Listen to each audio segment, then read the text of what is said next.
Hello and welcome to So Now What with Gates Cambridge, a podcast tackling some of the world's wicked problems with those who are dedicated to doing something about them. I'm Catherine Galloway and my guests, as always, are Gates Cambridge scholars working to make an impact in the lives of others. This February, the first of the 2025 cohort of scholars from around the world will receive the life-changing news that they too are on their way to a Cambridge education. But that's just the start of the story. The scholarship is also a commitment to lifelong learning and to making a difference with that knowledge. A perfect moment then to ask, what is education for? Joining me on Zoom today, I'm delighted to welcome two members of the Gates Cambridge class of 2009, Thabo Msibi, speaking from Pretoria in South Africa, and Tara Westover, who's in New York in the United States. Also on Zoom, but joining us from the whole other world that is the University of Oxford, a warm welcome to Aliyah Khalid, a Gates Cambridge scholar from 2015. Thank you all so very much for joining me. Thanks for having us. Thank you. Thank you. And thank you for your willingness too to put the topic of education itself to the test with me today. All of you I know believe that it is and must be something more than essays, exams and qualifications. Aliyah, your academic research looks at family and wider community contexts for education and aspiration, especially in the global south. Thabo, you were the youngest university dean in South Africa and are now the newly promoted Deputy Vice-Chancellor for Teaching and Learning at the University of KwaZulu-Natal. You're working for an education system with social justice and empowerment at its heart. And Tara, your best-selling memoir, Educated, was a love letter to learning itself, exploring both the value and the cost of knowledge, and what happens when you decide, against all odds, to think for yourself. All three of you, I know, have fought like lions for the education you have received, and we'll explore what that fight taught you personally about what education is for a little later on. But first, I'd love you to tell me one thing that you're bringing to the table today that's going to help us get started. Tara, why don't we start with you? Well, as you might hear from my voice, I'm bringing a COVID infection to Sorry to hear that. So I tested positive for COVID yesterday, and I have a little bit of a fever, but otherwise I'm all right. But it has made me think a bit about the costs of, we're just now hearing from researchers about what the pandemic has cost us in terms of learning, and especially I think among disadvantaged communities. I think Aliyah knows a lot about this, and I'm really looking forward to hearing her talk about it. So I've brought a question and an illness.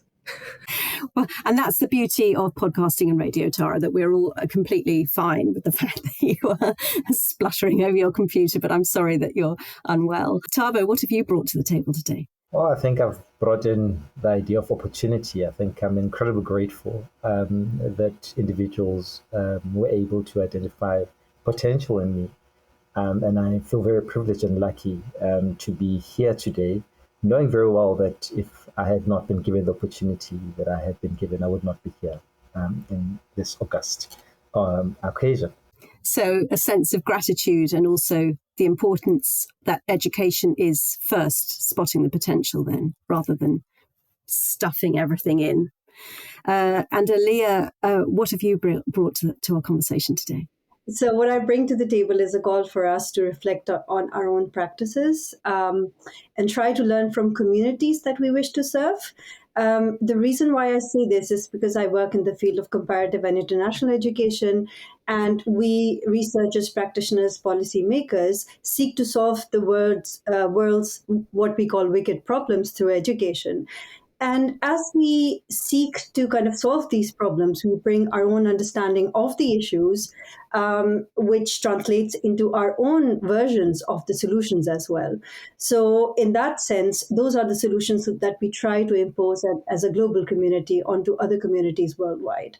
So I bring to the table this sort of idea of reflecting on our own practices and truly trying to learn the way that communities actually do education in the best way possible.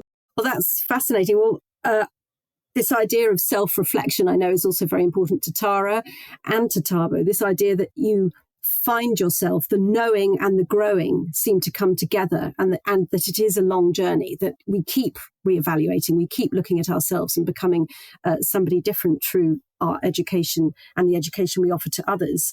I've brought the fact that strikes me the most about education, and that's the well-cited statistic from UNICEF, which is a child whose mother can read is 50% more likely to survive past the age of 5. With everything else being equal, 50% more likely to survive if your mother can read.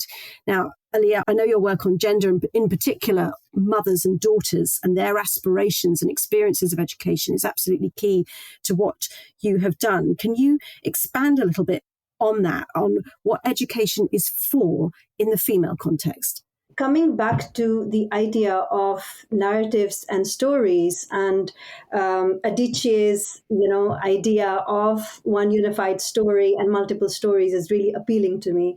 And I want to stick to that aspect of story and to talk about a little bit about 2015 when I arrived in Cambridge to do my PhD, and I was really excited. And I am from one of the parts that normally people would assume as more sort of conservative in Pakistan. We're just bordering Afghanistan's the northwest.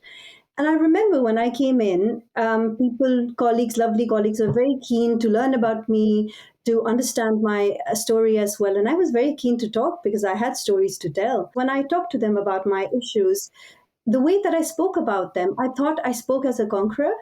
But the image that I saw reflected back was that of, maximum the sort of survivor, maybe.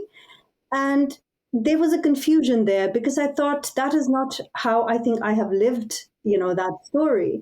So my whole journey, academic journey, kind of begins from there, this confusion, how, particular women from particular parts of the world are perceived in this kind of field altogether. Now, I feel that what education is for today is for us to educate ourselves through these women and communities. The reason why I say this is because it's a very difficult time. We've got conflict, we've got violence, we've got different sorts of crises happening. And we don't have the luxury to be, passive in our desire to learn from communities. We have to be very fiercely active because simplified political narratives are not useful anymore. And if we really want to change the world through education, what we need to do is we need to listen really and be open. And I think those alternate stories about women, about gender, about stories of, fighting and surviving need to come out and need to be, told by the people who live within conditions, because there's no vision of a better world without the people having a front seat in the conversations that we're having today. Tara, as Aliyah was speaking, I was thinking of a moment that you relate in Educated, a moment when you first read John Stuart Mill, and there was a line that just absolutely leapt out at you as you were sitting there in Cambridge, having fought for your education, not having gone to any kind of formal schooling until you were 16. And John Stuart Mill said, "Of the nature of women, nothing final can be known." And you write, "Blood rushed to my brain. I felt an animating surge of adrenaline, of possibility, of a frontier being pushed outward." And I wondered if you could expand a little bit on what it means to be truly educated for you. Well, what I remember specifically about that passage was it was a frontier of knowledge, but it was also a frontier of ignorance, really, unstated ignorance, which I really appreciated. Because I think what was difficult about the knowledge I'd gained about gender, women, or norms, what was expected of me, the life I could aspire to, wasn't so much ignorance. That wasn't the problem. It was I was told a lot of things quite confidently without them necessarily being true. So what I appreciated about John Stuart Mill wasn't his certainty, but his doubt, actually, that he just said, we don't know anything about this, and anybody who thinks they do is lying, And that was amazing to me because I thought, there's all these things I'd been told about women are natural nurturers and they're really supposed to be in the home, and this is like decreed by God. And here was John Stuart Mill saying, this is just a mystery. We don't know. And there was something very freeing. And also it's just a funny line of the nature of women. It's a subject in which nothing final can be known. It's just funny. But also I thought, freeing to say, I don't know what you are, And no, anyone who tells you what you are doesn't know. So why would you believe them? And I hadn't really found that before. The courage to just say, we don't know. We don't know the answer. Go find it for yourself, because we don't know for you. So education then should be for asking the big questions that we don't know, as much as teaching the facts and figures that we do. And that's making me turn to you, Tabo, because in the interviews I've read with you, your view of what education is actually for is a deeply emotional one, very much like Aaliyah and Tara are speaking about it. You know, I'm seeing words in your interviews like joy and trust and support. And crucially, you're also underlining that it's an education that everyone can access, but not necessarily through an institutional means. You know, some of the things you've set up include, a debating club or a leadership program or even a hockey game. And they're all things that you've done to allow people to access that education, even if they don't yet know what they don't know. And I wondered if you could expand on the idea of that education isn't an institution. That's what it's not. I come from a context where 52% of young people are unemployed, where we have incredible inequalities as a result of apartheid, and of course that have been perpetuated post-apartheid. And so you come to a context where a lot of hope has been lost amongst young people. And one of the ways and means in which I think we as educationists need to respond is to think through how we can restore hope in education. And so that's what my last project has been about. I don't view education as this technical exercise of leading towards exclusively sort of this economic empowerment, but more so that it is a project of social justice, that we need to, at the very core of what we are doing as educationists, as individuals who are implicated in the education process, is to ask ourselves, how do we transform society so that it becomes better, not just for ourselves, but for generations to come? And what does that mean then for a child that does not have this notion of being truly educated? Because having access to education alone, just being able to go to a school and be tested and write an examination, doesn't really mean that you have been truly educated. And for the majority of the kids in our society, at least in South Africa, and I know in the global South, we really have a situation where we are promulgating this notion of educational access, but the quality of what we have on offer, the type of resourcing that we have at our disposal, becomes a main and a critical issue that we need to respond to. Not because it's of our own making, but because of the ways in which the structure, the society, the system is designed. And so my approach to education has been about pushing the boundaries, getting more people to think through, what does it mean to push through the glass ceiling? And what does this glass ceiling look like? What does it mean to have more voices that look like me around the table? I'm not comfortable with the idea of just having a person like me being the only person around a table, but to ask, how do I bring more voices so that we are able to have this education that is truly emancipatory and that can actually offer opportunities for the future? So education as empowerment, and I know, Aaliyah, you use the word agency a lot. And Tara, you use literally the word educated, to be truly educated. That is what that means. But if we think about education as empowerment, how does that help us then to allocate those education budgets that you mentioned, Tabo, the resources that are in short supply, in a more impactful way? If we stop thinking about facts and figures and we start thinking about something that might serve the people and include everybody. No, I wanted to make reference to something that you said, which I thought was actually quite profound earlier, in relation to the stories of the communities, the stories of women. And I believe very often the stories of the South are very randomly told. And very often when we talk about this budgeting, the provisioning, it is about issues of privilege and those who have and those who have not. And I think that if we are truly going to have honest conversations around education, we need to ask questions around who has these resources, what are they being used for, and how do they get fairly distributed in society in ways that are going to be empowering for those individuals that historically have not been able to have access to those resources. I think that the point of the beginning should be in us deconstructing the idea of, one thing as a monolith. So the global South as being one, the oppressed as being one. And only after that we've dismantled this idea do we start looking at the diversity and the beauty and the richness of that difference. And so accepting difference as beautiful and necessary and essential in today's world is actually really important. We need to say that our own intellectual humility is needed here. We need to say that we don't know enough. So we need to seek out and try to learn from others. But this concept about resources, Catherine, it just reminded me of, I was doing some field work in Pakistan in some of the communities hit by floods. And there was a village that I visited, and I was looking at girls' education there. So the people had lost their houses, and the school buildings were dilapidated. And those were the moments where I saw, as I spoke to the community, that teachers who were calling up the students and asking if they were okay. So there wasn't any education happening, but there was somebody calling them up and asking about them. That increased their love for that school, for education and what it means.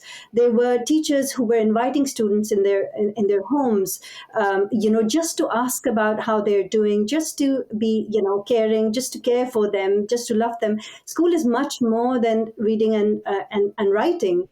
I have gone to villages where people have said, my daughter goes to school, no teacher comes there. But the girl says, I'm transformed because I realize playing with my friends that I have a lovely voice. So now everybody comes to me and I sing for them. And that had changed her. And the mother could actually say, she wouldn't even talk earlier.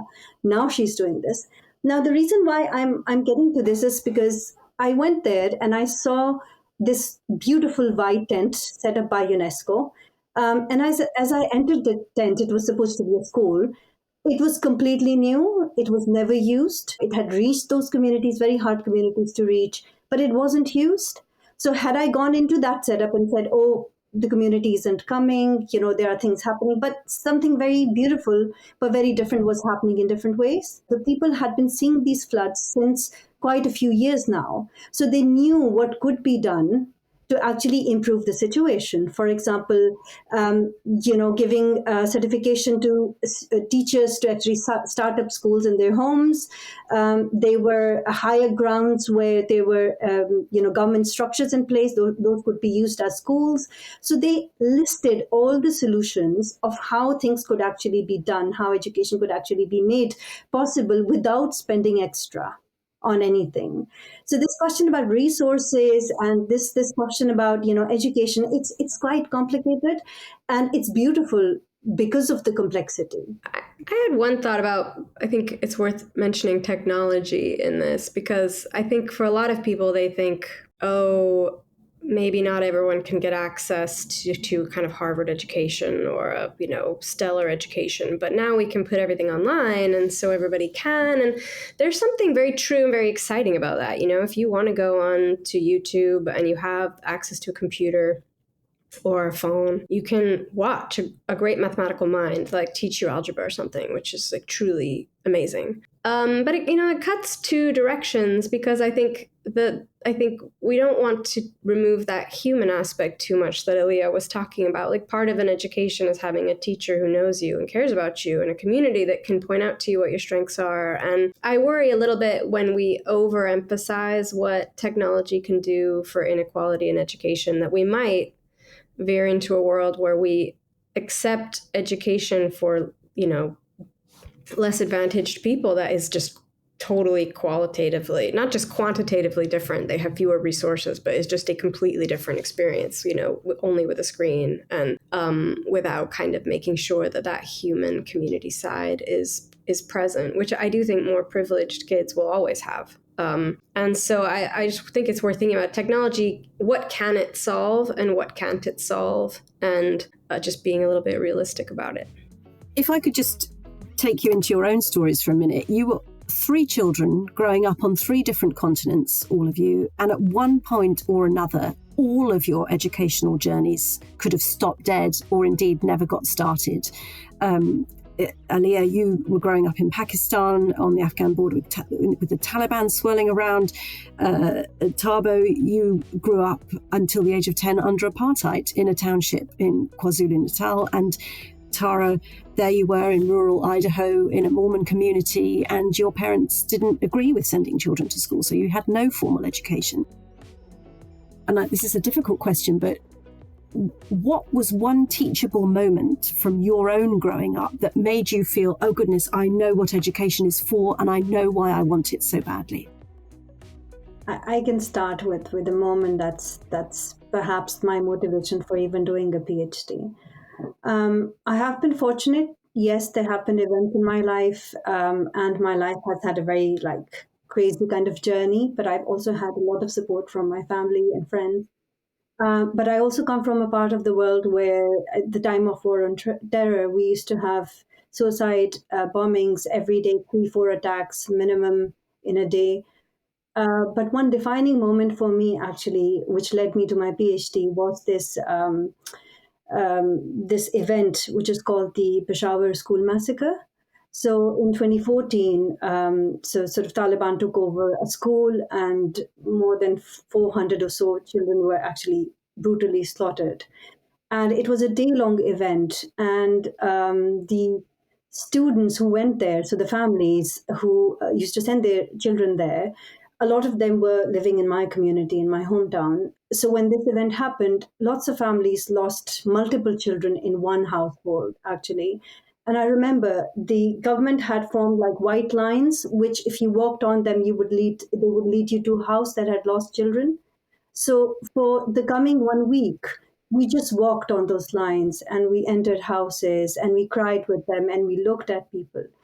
And whenever I saw mothers sitting at the head of the coffins of one child, two children, crying, and then within a week or so, we saw those mothers coming back and saying, we will send our children to school. This is what Taliban want. They don't want them to go to school. We won't let them win. We are going to make this happen. And a lot of mothers sent their children back to the same school when it was up and going on. So I guess my turning point was this question: what motivates you to trust education so much that you can send your children back to the schools where this horrific event has happened? And that's the dedication, the first page of my PhD. So, what is it about education? What does it give you that it makes you? And I've gone into many directions and found many answers, which have made me reflect on my own kind of thinking and practices. But I think that was the key defining moment. And I owe everything to those mothers, I think. That's incredibly moving. Thank you for sharing that, Aliyah. Tabo, was there some moment where you thought, goodness, this could go both ways and I need to reset myself? I don't want to mention one. If you allow me, Catherine, if I can mention two, because I keep you may. Two moments. I grew up, as you pointed out, in the township in the early years of my upbringing. And then in 1994, when apartheid collapsed, my family moved to the town of Escott. Up until then, people who were Black were not allowed to buy houses in white suburbia. And in grade 8, my parents made a decision to move me from a township school to a former, what we call a formal resource school, which is largely a white school under apartheid, white public school. It is at that moment when I arrived in that school that I realized just what it means to be in an education system that can transform you into a life that you'd never actually thought you could have. Because it was then that I saw the access to, the sporting codes. The teaching was completely different. It was a completely new world that I'd never had exposure to. So new was this world that I actually failed my grade 8 because I just could not reconcile the type of education that I'd had in the township school and the education that I was receiving in that school. And it was precisely because of that experience that I started doing the work that we were citing earlier around coaching, debating in townships, doing sports, hockey and other sports that I had not had access to when I was in a township school. And then I decided that let me do this, let me bring back this type of education that I was getting in this space, which I did not have, but which a number of my peers and friends were still not getting. So in 8th, 9th, 10th grade, I was already doing this work. But another defining moment was when I moved from high school into university. And it was another moment of transition for me because, again, I had gone from township to a formerly white school, and now I had moved into a fully integrated university space that had white professors that did not buy into the narrative that I had been taught at school, which was some form of cognitive dissonance for me, because I in many ways had tried to replicate what I thought at that stage was, the best way towards being successful. And at the university, I met an incredible man, Crispin Hampson. I always speak of him because he enabled me to unlearn the deep problematic knowledge and learning that I'd had about education and about myself. And I was able to undo sort of the internalized racism that I'd had, the homophobia that I'd had, the sexism that I'd learned. And I then made it my life's mission to then try and pursue a social justice agenda on the basis of what had been taught to me by Crispin. And it's those two defining moments for me that I think that have shaped the way in which I've actually gotten to view education. Yeah. Goodness, that's absolutely extraordinary. And that notion of unlearning and that notion of cognitive dissonance, I know that's resonating with you, Tara, because your experience, even when at Cambridge, it wasn't a simple journey of I've gone from my family that wouldn't let me go to school and I'm now at Cambridge and I'm flying. It wasn't that. The whole of educated is you actually really interrogating, where do you belong? What does that mean? Was there a moment that stood out for you in that process? I mean, it's a funny question for me because when I went to college, I had absolutely no idea what college was. I'd never been in a classroom before. I went because I liked singing, and my brother told me they would teach me to sing, and I was like, okay. So I didn't go with a lot of high ideals, and I didn't leave with a lot of high ideals, but I did well, and I liked history, and I was really just following things I liked to do. I went there because I liked to sing, and when I was there, I learned I liked to read, and I especially liked to read history and philosophy, and some of my professors were like, go on this study abroad to Cambridge, and I went to Cambridge, and then I liked it there, and somebody gave me enough money to stay. Thank you, Bill. And I did, and it was all really about kind of following what I liked. And it's a funny thing, that thing of unlearning. I had to unlearn a lot of the same things that Thabo had to unlearn, but there's something you also have to unlearn at Cambridge, which is any human community, whether it's Gates scholars or universities themselves, have beliefs which may or may not be true, and expectations of you that are coming from the outside. And if I was going to say there's one thing that Gates scholars in particular have to guard against, it is that almost by nature, anyone who wins a Gates scholarship is probably ambitious. A lot of type A people wander into that community, and I'm one of them, so I don't know, no judgment. But I think that there's also a certain kind of cult of ambition that you can get in an environment like that. When I remember the year when I was graduating from Cambridge at PhD, I didn't want to be an academic. Everybody was going to work for McKinsey or Bain or BCG because it was the prestigious thing to do.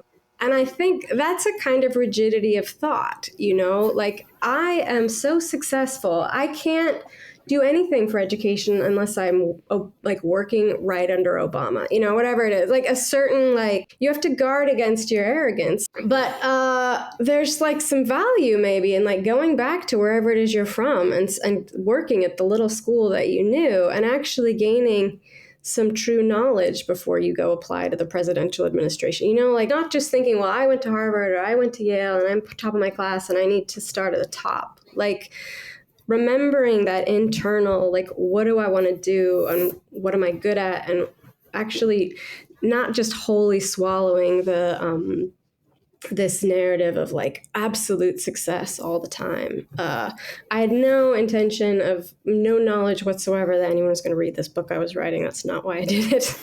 8 million. And I had a couple of 8 million people read it in the first 2 years, Tara, just to let you know. It worked out. But, I think things tend to work out when you keep hold of that internal compass a little bit. As you're talking, Tara, I'm remembering so clearly the definition of true education that was given by Martin Luther King, which is true education is intelligence plus character. You can't mythologize or deify facts and intelligence for intelligence's sake without what you've all shown in abundance in your life, which is the real grit and resilience and the real character to sort of say, this will work for me, this won't, I'm going to keep pushing here, I'm going to get up and try again there. And I think, Tabo, I know you're very interested in curriculum reform, and maybe that's what we build into the curriculum to make something that education really is fit for purpose for everybody.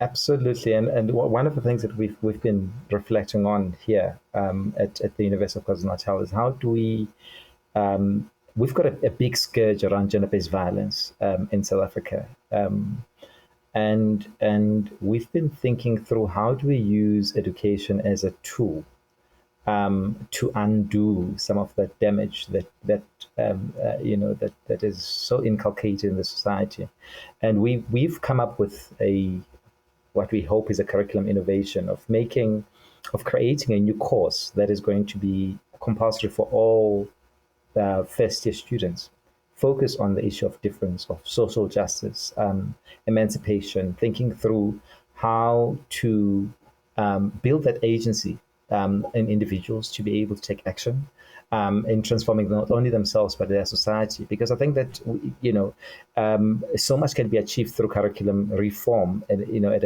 a broader level as opposed to sort of the individual. I think that often we use curriculum as a means for testing, for assessment, but I think that it has to go beyond that to allow us to think through some of those big social issues that are so pertinent in the transformation of our nations. Well, that brings me on really beautifully. I don't know if you did that deliberately to our end point, which of course, as you know, we loop back to the title of this podcast and ask, so now what?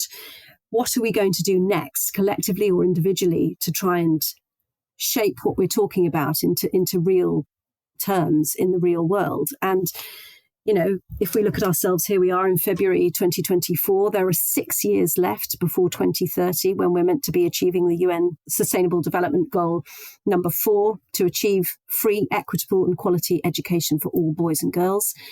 That's a target. It's 6 years away, but what are we going to do now? It's not what you learn at the end of your educational journey, but it's actually what you become, like Tabo said. So, and that becoming is actually beautiful. And in that, I just want to come to your point, Catherine. I think I'm waiting for the next version of SDGs. So the MDGs involved a very specific audience and people who selected the goals. The SDGs expanded that by involving communities, involving other people. And I would wish that the next version involves even more people. And analytical frameworks, which as a scholar is what I work on, to look at analytically what are the ways in which you can engage with communities so that you can bring back that richness to improve practices worldwide. Because in order to reach any education goal, the resources we have will never suffice. So what you need to do is you need to be smart. You need to learn from the experts, which are the communities, but also practically speaking for scholars and researchers, how do we develop those analytical instruments and tools with the help of which we can actually do this? So for that would be, kind of my aim for the post-2030 kind of goals. But I think we're getting there. I think we're getting better. Note of optimism there, Alia. Thank you very much for that. What about you, Tabo? What's next on the slate for you? So you asked us what we bring on the table as a first question, and I said to you that I want to bring opportunity, and I want to look back to opportunity once more, because I think that very often we forget the type of impact that we can individually make in transforming other people's lives for the better. And I think that if I think about young people, and I think about the SDGs, and I think about sort of the issues of empowerment, the agency that young people have, very often agency alone without an individual recognizing the type of potential that you have and giving you the opportunity and support to succeed is an agency that operates in vain in a way. And so my appeal today is to anyone who's listening here today to say that you individually can have an impact on the improvement of lives in ways that you would not imagine. It doesn't have to be something big. It can be you seeing that one young person that is out there that is in need of support, and going through and supporting them, and finding ways in which you can, better or improve their lives. It could be a contribution in a charity of some sort that is interested in the work that you are doing. It's small things that have profound impacts or influence on individuals' lives. And I think that I'm appealing to each and everyone who's listening today to do something and to act. It's that do small things with great love, isn't it? It's Absolutely. That, exactly. What about you, Tara? I agree completely with Thabo. I think all the policies in the world that we could put in place, the grants, the funds, the scholarships, the universities we could build, won't matter if there's not a ladder or a pipeline to get people there. And almost always it's someone, at every juncture in my own story, it was someone in my life who told me about something. It was very wonderful that Bill Gates gave all this money and created this program, but I didn't know anything about Bill Gates or Cambridge until one of my professors sort of tapped me on the shoulder and said, hey, have you heard about this? Maybe you should apply for this. And I think you need those conduits, and everybody, all of us here are occupying a relatively privileged space now, wherever we started, and probably most people listening as well. And there are people in your life, you might have to think a minute about who they are, who aren't, that you see, that you encounter. Maybe it's the person who delivered your dinner last night, or their kid, or, there are people in your sphere of influence that actually, very small things, like, not like you have to give up every evening, but very small things can make a pretty big difference, actually. And the fact that they know you or see you will make you so much more powerful in their life and able to help than a bureaucrat or someone far away they've never heard of and will never meet. So I think it's that thing of like looking around in your own world and thinking who you could say a few things to, a few encouraging things, and just be there. I totally agree with that. And I think you all illustrate that in absolute spades. So thank you very much indeed. That has to be it for this episode, very reluctantly. But Alia Khalid, Senior Lecturer of Comparative and International Education at the University of Oxford, Thabo Msibi, Deputy Vice-Chancellor for Teaching and Learning at the University of KwaZulu-Natal, and Tara Westover, award-winning memoirist and historian currently based in the United States. It's been an absolute privilege and a true delight to talk to you all today. My thanks too to producers Mandy Garner from Gates Cambridge and Nick Saffel from the Central Communications Office at the University of Cambridge. And of course, thanks to all of you for listening. We're brand new, so do let us know what you think. I'm Catherine Galloway, and this was So Now What with Gates Cambridge. Join us again next time for another wicked problem dissected by those determined to do something about it. Thank you.